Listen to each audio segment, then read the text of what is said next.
Hello, this is Itsu. Okay, concerning the cache driver, I was not happy with the fact that the transistor also got very hot with me, and also the secondary bottom coil was not grounded directly. So I was looking to a other design, and I came to this micro solid state Tesla coil design from Steve, and the link is in the post. So I hooked up, I built this circuit on a big cooled heatsink. I have both the MOSFET as the MOSFET driver connected, but it's not really getting hot.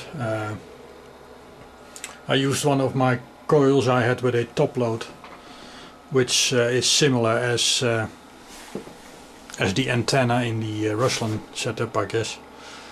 I hooked up, I will hook up to a 24 volt battery pack, and I will monitor the amperage.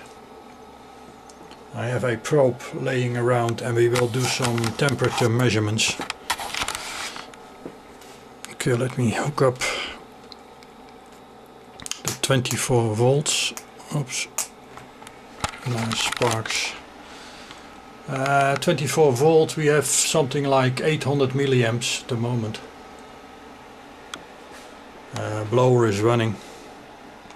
I have my probe of the Owen scope laying next to it, and you can see when I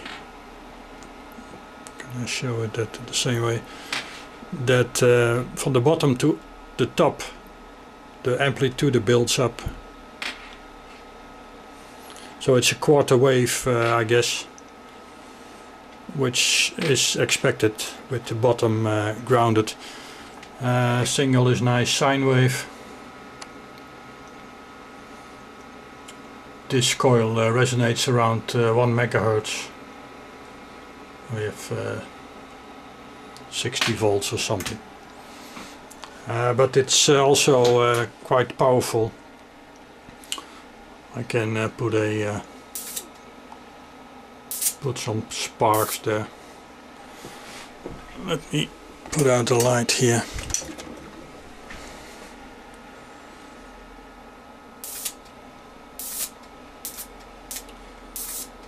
And then of course it pulls some amps when I do that. But as the Ruslan setup does not spark, it only creates a high tension field around the coil, around the how do you call it, a multi-coil, not sure anymore. I guess this would be also a good solution, especially with the grounded wire. I want to measure the temperature, but if I get in close, my display fades out, so I have to disconnect the cache. And now I can make some measurement. You can see the MOSFET is not elevated in temperature, still 24 degrees Celsius. Also the driver, the timer, nothing gets hot. The 12 volt regulator is somewhat higher, so perhaps it needs a cooling there, but you have to be aware of a little pickup antenna to keep it running, as mentioned here. Okay, perhaps it's something you can use instead of a transistor. Great, thank you for watching.